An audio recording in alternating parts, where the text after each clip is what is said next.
இன்றைய தினம் திருமாவளவன் ஒரு செய்தி வெளியில வரும்போது தொலைக்காட்சியில் வந்த செய்தி என்கிட்ட குறிப்பிட்டாங்க. அவர் ஒரு தொகுதியில் போட்டியிடுதான் இருந்தது. திமுக அழுத்தத்தின் காரணமா அந்த தொகுதியிலிருந்து பின்வாங்கிட்டார். ஏங்க, அந்த கூட்டணியில் அங்க வைக்கின்ற கட்சி கூட சுயமா முடிவெடுக்க முடியல, சுதந்திரமா முடிவெடுக்க முடியல.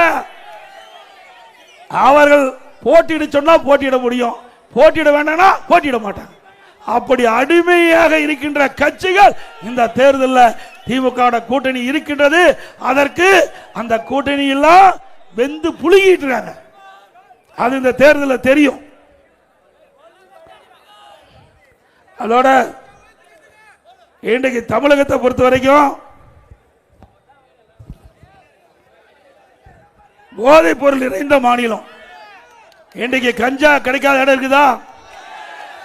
கிராமத்திலிருந்து நகர வரை சந்து பொந்து தெரு பூரா கஞ்சா விற்பனை அமோகமா நடக்குதுல.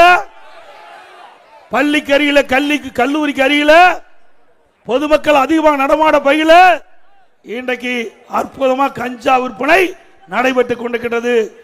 பிரதான எதிர்க்கட்சி என்ற முறையில் திராவிட முன்னேற்ற கழகம் ஆட்சிக்கு வந்த இந்த கஞ்சா அமோக விற்பனை ஆய்கொண்டிருக்கிறது. அரசுடைய கவனத்துக்கு கொண்டு வந்தோம், இதை தடுத்து நிறுத்துன்னு சொன்னோம், நிறுத்தவே இல்லை கடைசி வரைக்கும். இன்றைக்கு என்ன நிலைமை? மாணவர்கள், இளைஞர்கள், பொதுமக்கள் கஞ்சாவுக்கு அடிமையாகி இன்றைக்கு குற்ற செயல் தமிழகத்தில் அதிகரித்திருக்குது.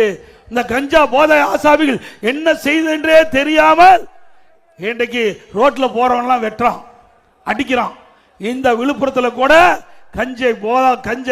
கஞ்சா போதை ஆசாமிகள், இளைஞர்கள் இந்த நிலைக்கு ஏற்பட்டு ஒருத்தரை கொலை செய்யறாங்க. செஞ்சாங்கல்ல, ரோட்ல போறவரெல்லாம் வெட்டினாங்களா, அடிச்சாங்கல்ல. இப்படிப்பட்ட ஆட்சி தேவையா?